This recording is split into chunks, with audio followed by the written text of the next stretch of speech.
கிறிஸ்துவுக்குள் பிரியமான என் அன்பு சகோதர சகோதரிகளே, ஆண்டவராகிய இயேசு கிறிஸ்துவின் நாமத்தினாலே உங்களை மீண்டுமாக நான் சந்திப்பதிலே மகிழ்ச்சி அடைகிறேன்.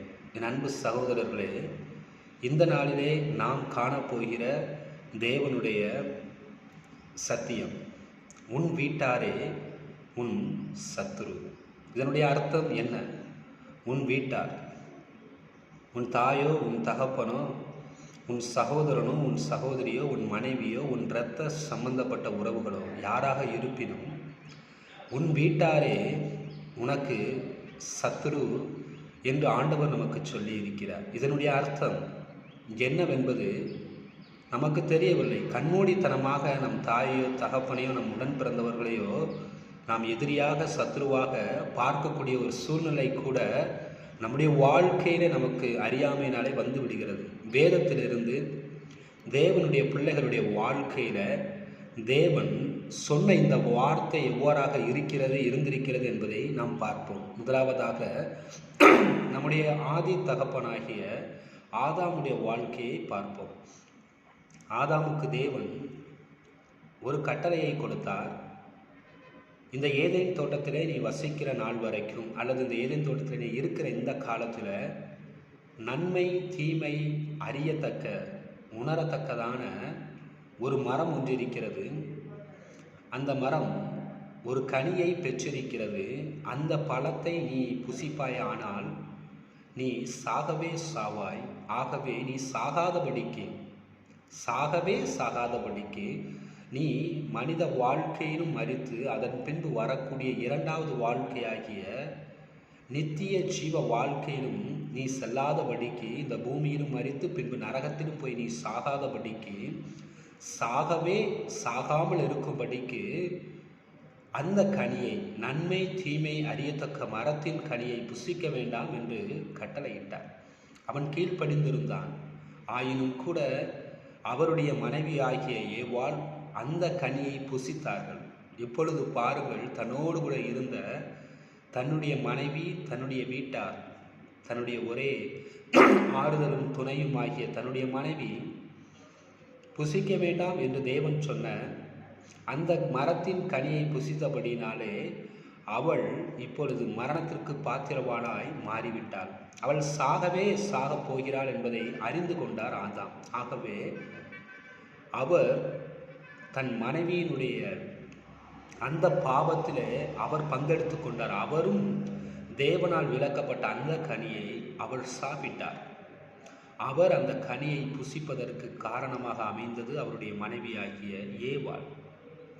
ஆகவே அந்த கனியை சாப்பிட்டபடியினாலே அவர்கள் நன்மையும் தீமையும் அறிந்து கொண்டு நிர்வாணிகளாய் மாறினார்கள். தேவனுடைய வார்த்தைக்கு கீழ்ப்படியாதபடியினாலே பாவம் செய்தார்கள். முதலாவது தாங்கள் நிர்வாணிகளாக மாறினார்கள். இரண்டாவது அவர்கள் தேவனுடைய வார்த்தைக்கு கீழ்ப்படியாத பிள்ளைகளாய் மாறினார்கள்.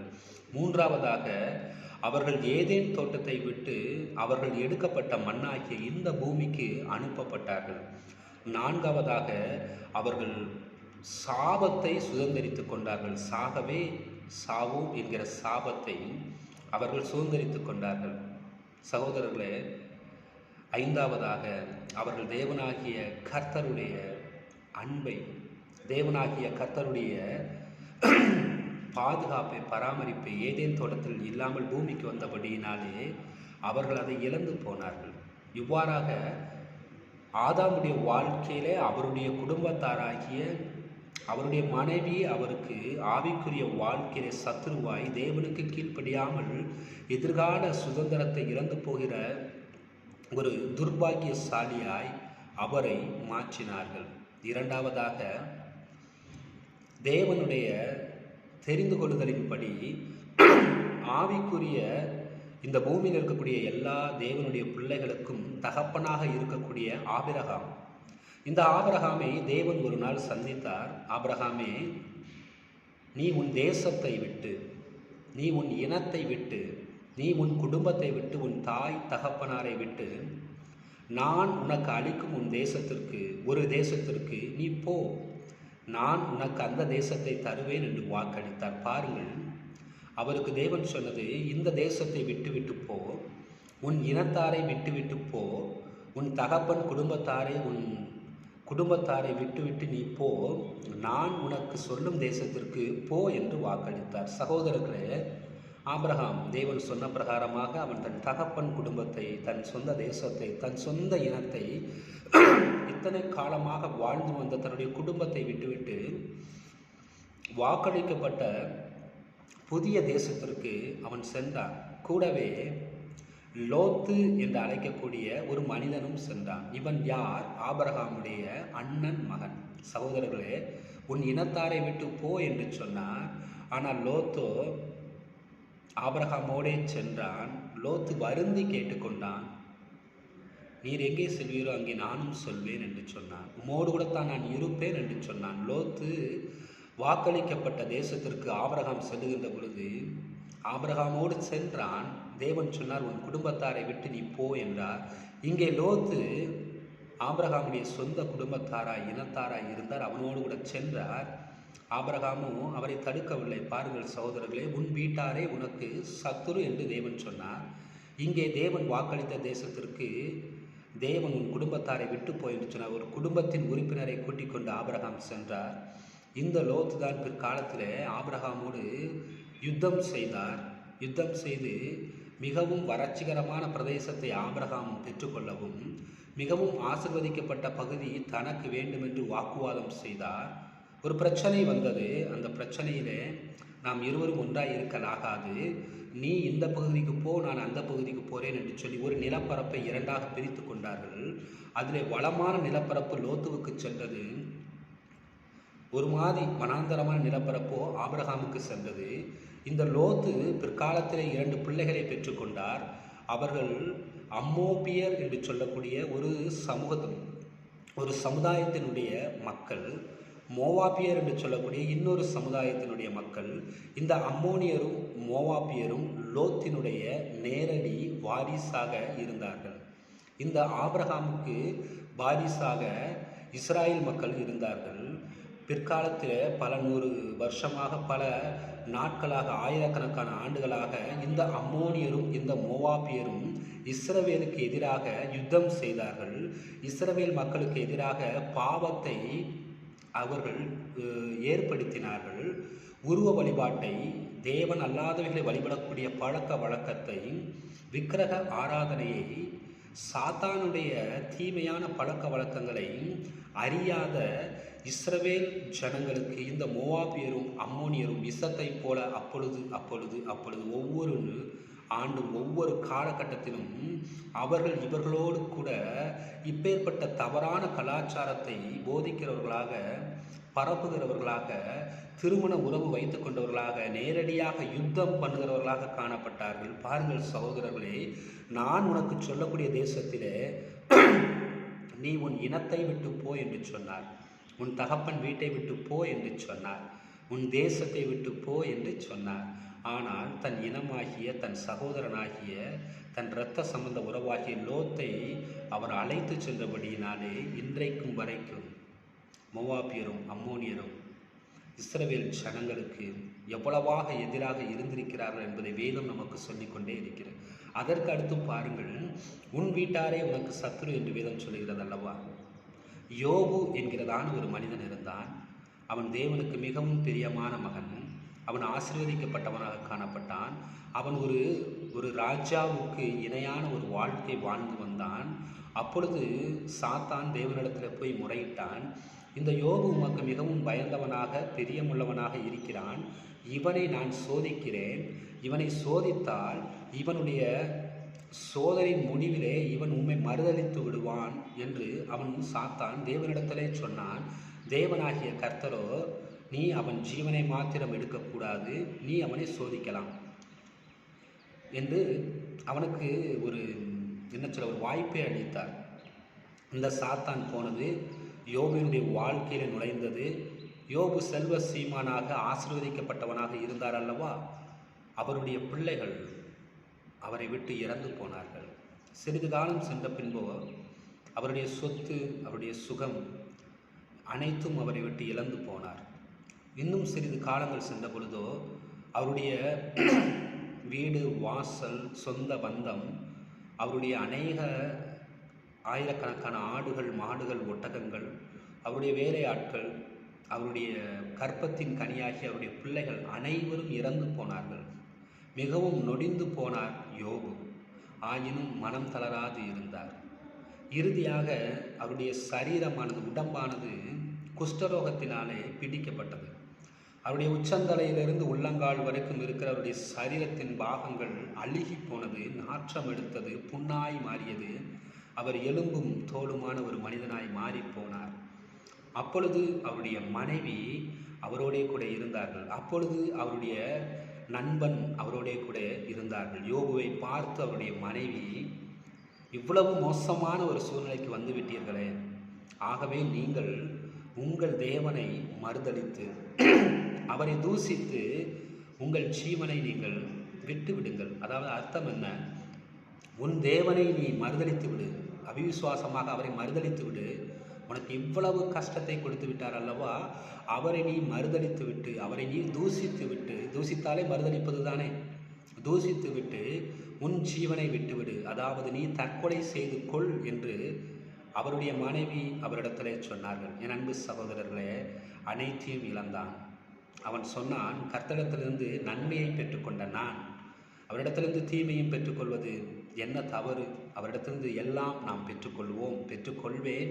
நான் அவரை என்றைக்கும் தூசிக்க மாட்டேன், நான் தற்கொலை செய்து கொள்ள மாட்டேன் என்று அவர் உறுதியாக இருந்தார். பாருங்கள் சகோதரர்களே, உன் வீட்டாரே உன் சத்துரு. அவருடைய மனைவி ஒன்றும் சொல்லவில்லை. மனைவிக்குள் வந்த பிசாசு தான் சொல்லுகிறது, தேவனிடத்தில் சவால் விட்டதல்லவா, அவனை நான் சோதிப்பேன், அவன் உண்மை மறுதளிப்பான் என்று. இப்பொழுது அவருடைய மனைவியின் உடம்புக்குள் இருந்து சாத்தான் தான் சொல்லியது, நீ உன் தேவனை மறுதளித்து தூசித்து அவரை நீ தூசித்து விட்டு நீ செத்துப்போ, இறுதியில் நீ தற்கொலையும் பண்ணிக்கொள். நீ தேவனை அவிசுவாசத்தோடு அவரை மறுதளித்து விடு, அவரை தூசித்து விடு, இறுதியில் நீ செத்துப்போ, தூக்கிட்டுக்கொள், அல்லது நீ தற்கொலை செய்து கொள் என்று சொன்னது. பாருங்கள் சகோதரர்களே, அவருடைய சரீரமானது, யோபுவினுடைய சரீரமானது உருவழிந்து போனது, நாற்றமாய் போனது. வேதம் சொல்லுகிறது, புருஷன் தலையாக இருக்கிறான், மனைவியோ சரீரமாக இருக்கிறாள் என்று. இங்கே யோபுவினுடைய சரீரமானது நாற்றமாய் போனது. ஆவிக்குரிய வாழ்க்கையில யோபுவினுடைய மனைவி அங்கே நாற்றமாய் போனாள். அவள் இறுதியிலே தேவனை மறுதலித்தாள். அவள் இறுதியிலே தேவனை அவிசுவாசித்தாள். அவள் இறுதியிலே தன் கணவனாருக்கு அந்த தன்னுடைய அனுபவத்தை கொடுக்கிறாள். என்னை போல நீயும் மறுதலித்து போ, நீ தூக்கிட்டு சாகு, நீ தற்கொலை செய்து கொள், உன் ஜீவனை விடு என்று தன் புருஷனுக்கும் போதிக்கிறவளாய் மாறினாள். ஆனால் யோபுவோ அவ்வாறாக தன் மனைவியின் பேச்சை கேட்கவில்லை. அதே போல யோபுவினுடைய நண்பன் ஒருவன் இருந்தான், மிகவும் உயிர் சிநேகிதன். அனைவரும் அவரை விட்டு சென்றார்கள், அவன் மாத்திரம் அவர் கூடவே இருந்தான். அந்த நண்பனும் கூட கர்த்தரையும் அவருடைய வார்த்தையும் யோபுவின் பாடுகளையும் அவன் ரொம்ப அற்பமாக பேசினான், அற்பமாக எண்ணினான். அப்பொழுது கர்த்தருடைய கோபமானது அவனுடைய யோபுவினுடைய நண்பனின் மேலே வந்தது. அப்பொழுது யோபுவோ தன் நண்பனுக்காக அவன் விண்ணப்பம் செய்தான், செபித்தான்.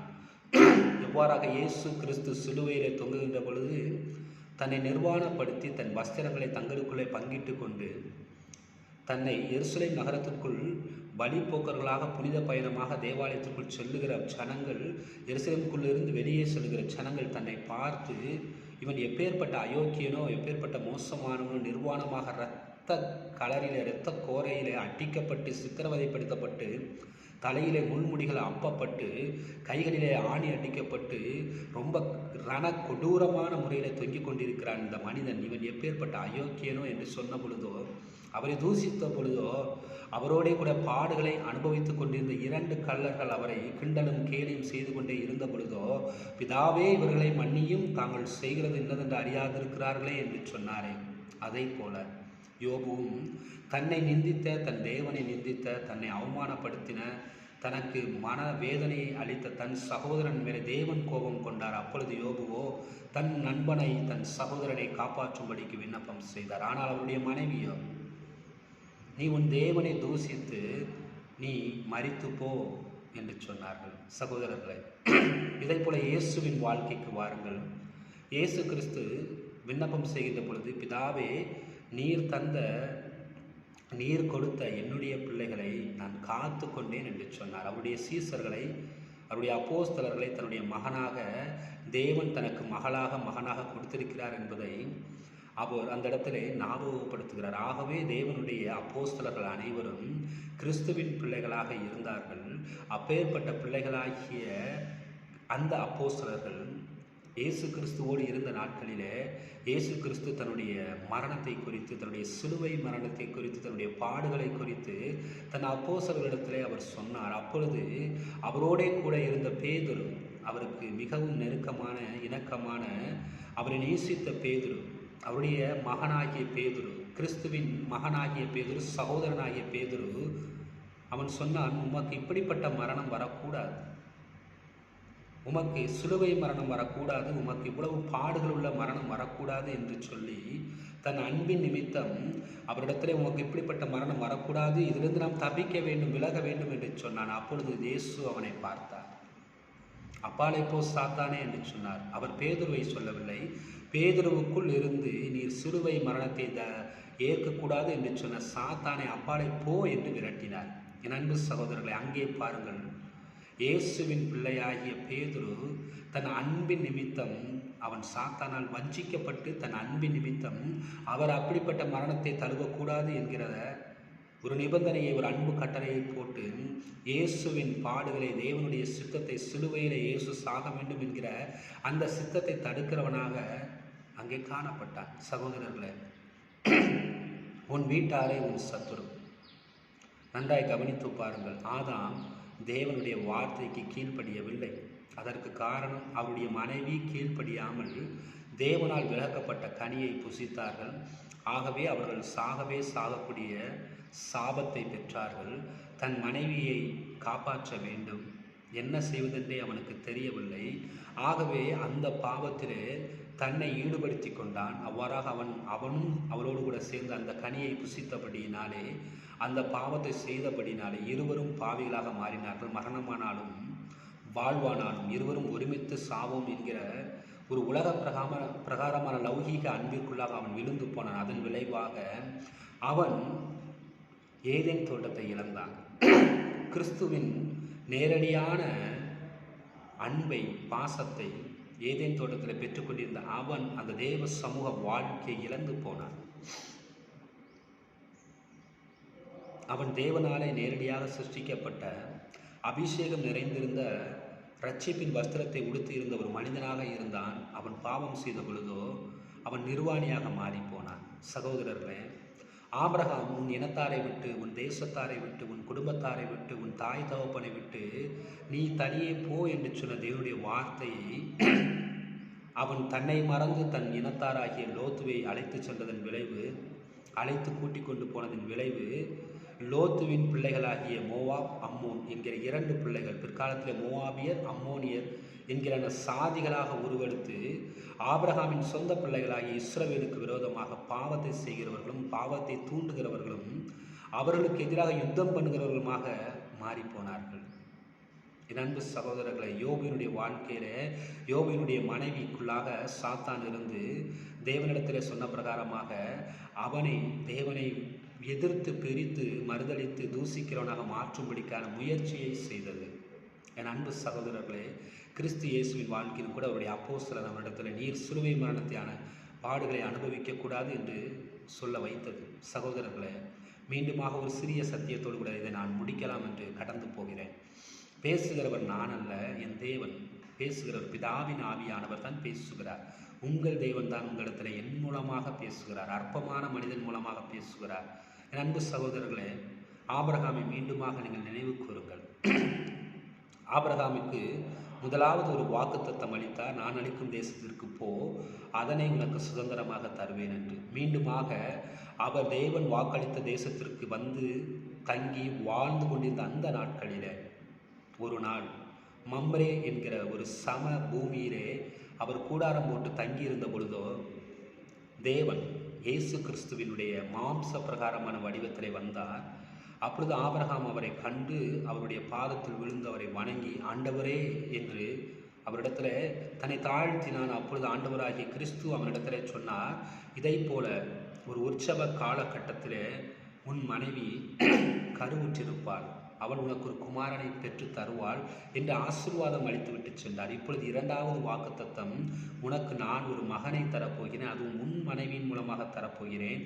அவன் வாக்களிக்கப்பட்ட இந்த தேசத்திற்கு அவன் சுதந்திரவாளியாக, வாக்களிக்கப்பட்ட இந்த தேசத்திற்கு அவன் ஒரு எஜமானாக, அவனே இந்த வாக்களிக்கப்பட்ட தேசத்தின் உடமையஸ்தனாக இருப்பான் என்று சொல்லிவிட்டு கடந்து சென்றார். சகோதரர்களே, சிறிது காலம் சென்றது. ஆபிரகாமுடைய மனைவி சாராய் ஆபிரகாமிடத்தில் வந்தார்கள். நமக்கு வயதாகிவிட்டது, இனிமேல் நமக்கு பிள்ளை பேறு பாக்கியம் கிடைக்கப் போவது அரிது, தேவன் சொல்லியிருக்கிற பிரகாரம் நமக்கு பிறக்கலாம், ஆயினும் கூட இப்பொழுது நாம் ஒரு குழந்தையை பெற்றுக்கொள்வோமே என்று அவரிடத்தில் பேசுகிறார். ஒரு நாள் அல்ல, இரு நாள் அல்ல, அநேக நாள் பேசுகிறார். முடிவிலே தன்னுடைய வேலைக்காரியாக இருந்த ஆகார் என்கிற ஒரு அன்பு மகளை அவள் கண்ணோக்கி பார்க்கிறாள். ஆபிரகாம் வயோதிக மனிதன், அவளும் வயோதிக மனிதன். அவர்களோடு கூட இருக்கக்கூடிய ஒரு பெண்மணி, தாயும் தகப்பனும் அற்றவள், ஒரு அடிமை பெண். அந்த அடிமை பெண்ணை அழைத்து, உனக்கு நான் சுதந்திரம் தருகிறேன், எவ்வாறாக நான் என்னுடைய வாழ்க்கையை உனக்கு தருகிறேன், என்னுடைய அந்தஸ்தை ஸ்தானத்தை உனக்கு தருகிறேன், எவ்வாறாக என் புருஷனுக்கு நீ மனைவியாக மாறுவதன் மூலமாக நீ அடிமைத்தனத்திலிருந்து விடுதலையாக போகிறாய், நீ என்னை போல் அவருக்கு மனைவியாக மாறப்போகிறாய், ஆகவே நீ அவரிடத்திலிருந்து எனக்கு ஒரு குமாரனை பெற்றுத்தா என்று சொல்லி அவள் மனதிலே ஆசை வார்த்தைகளை சொல்லி ஆபிரகாமிடத்திலே ஏதோ ஒன்றை பேசி கெஞ்சி கூத்தாடி அவருடைய மனதை மாற்றி, தேவன் வாக்களித்தார், உன் மனைவியின் மூலமாக நான் உனக்கு ஒரு குமாரனை தருவேன் என்று. இங்கு சாராய் தன் புருஷனாகிய ஆபிரகாமுடைய இதயத்தை களைத்து மாற்றி ஒரு பெண்மணியை அவருக்கு திருமணம் முடித்து வைத்தார்கள். ஆபிரகாம் அந்த ஆகாரை திருமணம் முடித்தார். அதன் விளைவாக அவர்களுக்கு ஒரு குழந்தை பிறந்தது. வேதம் சொல்லுகிறது, பிற்காலத்தில் அந்த ஆகாரும் ஆகாருடைய மைந்தனாக இருக்கக்கூடிய இஸ்மாயில், அதாவது ஆபிரகாமின் மூத்த மகனும் சாராளுக்கு மனநோவாக இருந்தார்கள் என்று. இது போகட்டும், பாருங்கள், பிற்காலத்தில் தேவன் ஒரு நாள் சொன்னார் ஆபிரகாமிடத்தில், ஆபிரகாம், நான் உனக்கு வாக்களித்த மகன் இஸ்மவேல் அல்ல, உன் மனைவியினிடத்தில், உன் இரண்டாவது மனைவியினிடத்தில் பிறந்த மகனும் அல்ல, உன் முதல் மனைவியினிடத்தில், உன் மனைவியினிடத்தில் பிறக்கப் போகிற ஈசாக்கு தான் நான் வாக்களிக்கப்பட்ட மகன். ஆகவே சுதந்திரவாளியும் உரிமையான மகனும் உனக்கு பிறந்த மகனும் ஒன்றாயிருக்கலாகாது, அவர்கள் இருவரையும் தனித்தனியே நீ பிரித்து அனுப்பிவிட வேண்டும் என்று சொன்னார். ஆபிரகாம் ஒரு காலகட்டம் வந்தது, தன் இரண்டாவது மனைவியாகிய ஆகாரை அழைத்து அவர்களையும் தன் மூத்த மகனாகிய இஸ்மாயிலையும் அழைத்து, நீங்கள் அப்பாவை விட்டு பெரியம்மாவை விட்டு நம் குடும்பத்தை விட்டு இந்த இடத்தை விட்டு நீங்கள் சென்று விடுங்கள், தேவன் உங்களோடு கூட இருப்பாராக கர்த்தர் சொல்லியிருக்கிறார் என்று சொன்ன பொழுதோ, அவர்களும் அவருடைய மைந்தனும் ஆபிரகாமையும், அதாவது தன் தகப்பனையும் தன் புருஷனையும் விட்டு யாருமே இல்லாத அனாதையாக, அவளுக்கு அப்பாவும் கிடையாது அம்மாவும் கிடையாது, யாருக்கு ஆகாருக்கு சொந்தமும் கிடையாது பந்தமும் கிடையாது, தன் சொந்த புருஷனும் தன்னை இப்பொழுது கைவிட்டு விடுகிறான், தன் முதலாளி அம்மாவும் தன்னை கைவிட்டு விட்டார், தன் மகனோடு கூட அவர்கள் ஆபிரகாமுடைய வார்த்தைக்கு கட்டுப்பட்டு, தேவனுடைய வார்த்தைக்கு கட்டுப்பட்டு பிரிந்து சென்றார்கள். சற்று சிந்தித்து பாருங்கள், வயோதிக காலகட்டத்திலே 90 வயது தாத்தா பெற்றெடுத்த ஒரு மகன், அப்பொழுது அவன் திருமணம் முடித்த தன்னுடைய இரண்டாம் இளைய மனைவி, இவர்கள் இருவரையும் ஆபிரகாம் தன் வாழ்நாள் முழுக்க எவ்வாறாக நினைத்து கொண்டே இருந்திருப்பார், அவர்கள் இல்லாமல் அவர் எவ்வாறாக கஷ்டத்தை அனுபவித்திருப்பார், எவ்வளவாக அவர் நரக வேதனையை அடைந்திருப்பார். அதற்கு பின்பு அவர் தன் வாழ்நாள் முழுக்க தன் இரண்டாவது மனைவியும் தன்னுடைய அன்பு மகனையும் இழந்து தனிமையிலே இருந்திருப்பார். அவரிடத்தில் அநேக சொத்துகள், அநேக விதமான ஆசீர்வாதங்கள் இருப்பினும், அநேக விதமான காரியங்கள் இருப்பினும், அவருக்கு இரண்டாவதாக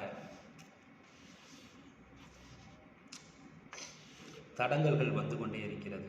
அன்பு சகோதரர்களே, ஆபிரகாம் தன்னுடைய வாழ்க்கையிலே வாழ்ந்த மீறி இருக்கக்கூடிய 170 வயது வரைக்கும் வாழ்ந்திருப்பார் என்று கருதுகிறேன். அது வரைக்கும் அவர் தன் மூத்த மகனையும் தன் இளைய மனைவியும் இழந்து தனிமையிலே வாடியிருப்பார். நிச்சயமாக ஒரு தகப்பனாக ஒரு கண்ணீர் வடித்து கொண்டே வாழ்ந்திருப்பார். இவர் வாழ்க்கை முழுவதும் கண்ணீர் வடிப்பதற்கு காரணம் யார்? அவருடைய மூத்த மனைவி எவ்வாறாக தேவன் அவருக்கு வாக்களித்தார், உனக்கு நான் ஒரு மகனை தருவேன் என்று.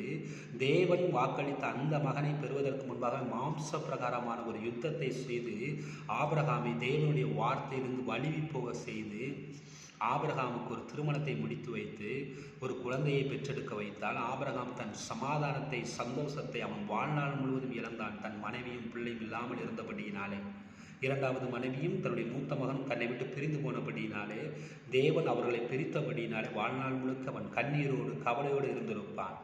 நிம்மதியோடு அவன் மறித்திருக்க கூட முடியாது. அப்பேற்பட்ட கவலைக்கு காரணம் அவருடைய மனைவியாகிய சாராய். அது மாத்திரமல்ல, தேவன் வாக்களித்த மகனை பெற்றுக்கொள்வதற்கு முன்பாகவே தேவனுக்கு விரோதமாய் குற்றம் செய்யும்படிக்கு, தேவனுக்கு விரோதமாய் பாவம் செய்யும்படிக்கு ஆபிரகாமை தூண்டிவிட்டது அவருடைய மனைவியாகிய சாராள். என் அன்பு சகோதரர்களே, பாருங்கள், ஆதாமாக இருக்கட்டும், ஆபிரகாமாக இருக்கட்டும், யோபுவாக இருக்கட்டும், இயேசுவாக இருக்கட்டும், நானாக இருக்கட்டும், யாராக இருக்கட்டும், உன் வீட்டாரே உனக்கு சத்ரு, உன் வீட்டாரே உனக்கு சத்ரு என்று தேவன் சொன்னதனுடைய அர்த்தம், நம் வீட்டார் அல்லது நம் உடன் பிறந்தவர்கள், நம் இரத்த சம்பந்தப்பட்ட உறவுகள் தேவன் வாக்களிக்கக்கூடிய வாக்கு தத்தங்களையும் தேவனுடைய சித்தத்தையும் நம்மை செய்ய விடாதபடிக்கு தன்னை மறந்து அவர்கள் தன் அன்பினாலே நம்மையும் தேவனையும் பிரிக்கிறவர்களாக மாறிவிடுவார்கள். அதற்கு காரணம் சாத்தான் தான். அப்பாலே போ சாத்தானே என்று பேதுருவை தேவன் சொன்னார். பேதுரு சாத்தான் அல்ல, பேதுருக்குள் இருந்தது சாத்தான். அதேபோல் யோபுவும் அவருடைய மனைவியும் சந்திக்கிற அந்த வேளையிலே யோபுவின் மனைவி, நீ தேவனை தூசித்து உன் உயிரை விட்டுவிடு என்று சொன்னார் அல்லவா? அது யோபுவின் மனைவி பேசவில்லை, யோபுவின் மனைவிற்குள் இருந்த சாத்தான் தான் சொன்னது, நீ தேவனை தூசி, நீ செத்துப்போ என்று. காரணம், அந்த சாத்தான் கர்த்தரிடத்தில் சொன்னது, அவன் உம்மை தூசிப்பான், அவன் உம்மை மறுதலிப்பான் என்று. ஆகவே யோபு தேவனை மறுதலிக்க வேண்டும், தூசிக்க வேண்டும் என்கிற நோக்கத்தை உடைய சாத்தான் யோபுவின் மனைவியின் சரீரத்துக்குள்ளிருந்து பேசியது. தேவன் வாக்களித்த தேசத்திற்கு ஆபிரகாமோடு கூட வந்த லோத்து, அவனுக்குள் இருந்தது சாத்தான் தான். அந்த சாத்தான் தான் தேவனுடைய வார்த்தைக்கு கீழ்ப்படிந்து தன் இனத்தை விட்டு போக வேண்டும் என்கிற ஆபிரகாமின் முடிவிலே ஒரு மாற்றத்தை ஏற்படுத்தி அவனுடைய இனமாகி லோத்து அவனோடு வர வேண்டும், ஒரு புதிய சந்ததி வருங்காலத்தில் உருவாகி ஆசீர்வதிக்கப்பட்ட ஆபிரகாமுடைய சந்ததியோடு யுத்தம் செய்ய வேண்டும் என்கிற நோக்கத்தோடு லோத்துவை அழைத்து வந்தது. எது எப்படி இருப்பினும் பிசாசுக்கு இடம் கொடாதிருங்கள் சகோதரர்களே, சகோதரிகளே. வேதம் சொல்லுகிறது, சாத்தானுடைய தந்திரங்கள் நமக்கு தெரியாதவைகள் அல்லவே. இதுதான் சாத்தானுடைய தந்திரம். நம் குடும்பத்தாரின் மூலமாக, நம் இன பந்துகள் மூலமாக, நம் இரத்த உறவின் மூலமாக தேவன் நம்முடைய வாழ்க்கையிலே அனுமதித்திருக்கிற வாக்குத்தத்தங்களையும் சித்தத்தையும் நிறைவேற்றாதபடிக்கு அவர்களுக்குள் இருந்து அவர்கள் மூலமாக வந்து நம்மை திசை திருப்ப முயற்சி செய்வான். ஆகவே கணவனோ மனைவியோ, மகனோ மகளோ, யாராக இருந்தாலும் சரி, தேவனுடைய சித்தத்தை விட்டு உங்களை பிரிக்கக்கூடிய எந்த ஒரு ஆலோசனையும் நீங்கள் அவர்களிடத்திலிருந்து சிறு தடங்கள். என் அன்பு சகோதரர்களே, தேவனுடைய நான் பேசுவது கேட்க மாட்டேங்கிறது அல்லவா? சாத்தான் இவ்வாறாகத்தான் நம்மிடத்தில் செய்வான். நம் வீட்டாரே நமக்கு சத்துரு. எதற்கென்றால் தேவனுடைய சித்தத்தை, தேவனுடைய திட்டத்தை, வாக்கு தத்தத்தை நாம் பின்பற்றி தேவனுக்கு பிரியமாய் வாழுகிற நேரத்தில் அது ஒருவேளை நம்முடைய குடும்பத்திற்கு சிறு பாதிப்பை ஏற்படுத்தலாம். அந்த நேரத்திலே நம்மோடு கூட அவர்களும் நம் குடும்பத்தாரும் அந்த பாடுகளை அனுபவிக்க வேண்டும் என்கிற மனநிலையில் இராதபடிக்கு சாத்தான் அவர்களுக்குள்ளாக இருந்து நம்மையும் தேவனுடைய திட்டத்தையும் இரண்டாக பிரிக்கக்கூடிய வேலையை அவன் செய்வான். சகோதரர்களே, பிசாசுக்கு இடங்கூடாதிருங்கள். பிசாசுடைய தந்திரங்கள் தேவன் உங்களுக்கு சொல்லி இருக்கிறார். குடும்பத்திற்குள் இருந்து எவ்வாறாக அவன் செய்வான் என்று. நீங்கள் இவற்றிலிருந்து உங்களை தற்காத்து கொள்ள வேண்டும். அதற்கு நீங்கள் பரிசுத்த ஆவியை பெற்றுக்கொண்டு கிறிஸ்துவின் ஆவியானவரால் நீங்கள் நடத்தப்பட வேண்டும். நீங்கள் பரிசுத்த ஆவியை பெற்றிருக்கலாம், கிறிஸ்துவின் ஆவியை பெற்றிருக்கலாம். தேவனுடைய இந்த ஆலோசனையை நீங்கள் ஏற்றுக்கொள்ளுங்கள். தேவன் நம்மை மனவாட்டியாக தேர்ந்தெடுத்திருக்கிறார். நாம் பரலோகத்தில் நியாய தீர்ப்பு வருவதற்கு முன்பாக, தேவனுடைய இரண்டாவது பகிரங்க வருகை வருவதற்கு முன்பாக நாம் நித்திய ராஜ்யத்தில் தேவனாலே எடுத்துக்கொள்ளப்பட்டு மனவாட்டியாக கிறிஸ்துவின் சரீரமாக வாழப்போகிறோம். ஆகவே இந்த பூமியிலே இயேசு தேவனுடைய வார்த்தையாக இருந்தார். நாம் இயேசுவின் வார்த்தையாக இருக்க வேண்டும்.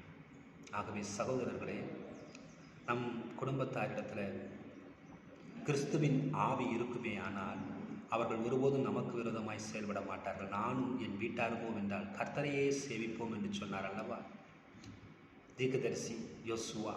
அதே போல நீங்களும் உங்கள் குடும்பத்தாரும் நானும் என் வீட்டாரும் கர்த்தரை சேவிக்க வேண்டுமே ஆனால் கர்த்தருடைய ஆவியானவர் நம் குடும்பத்தின் ஒவ்வொரு உறுப்பினரோடும் கூட இருக்க வேண்டும். பரிசுத்த ஆவியானவர் இருப்பாரே ஆனால் அவர் சாத்தானை நம் குடும்பத்தாரிடத்தில் நெருங்க விடாதபடிக்கு தடுப்பார். நம்மிடத்திலும் சாத்தான் வராதபடிக்கு தடுப்பார். நம்மை கொண்டு நம் சகோதர சகோதரிகளுக்கும் அப்பா அம்மாவுக்கும் மனைவிக்கும் பிள்ளைகளுக்கும் அவர்களை கொண்டு நமக்கும் எந்த விதத்திலும் சத்ரு கிரியை செய்யாதபடிக்கு நம்மளை பாதுகாப்பார். இயேசுவின் நாமத்தினாலே நான் உங்களை வாழ்த்துகிறேன். தேவன் உங்களை ஆசீர்வதிப்பாராக. ஆமென்.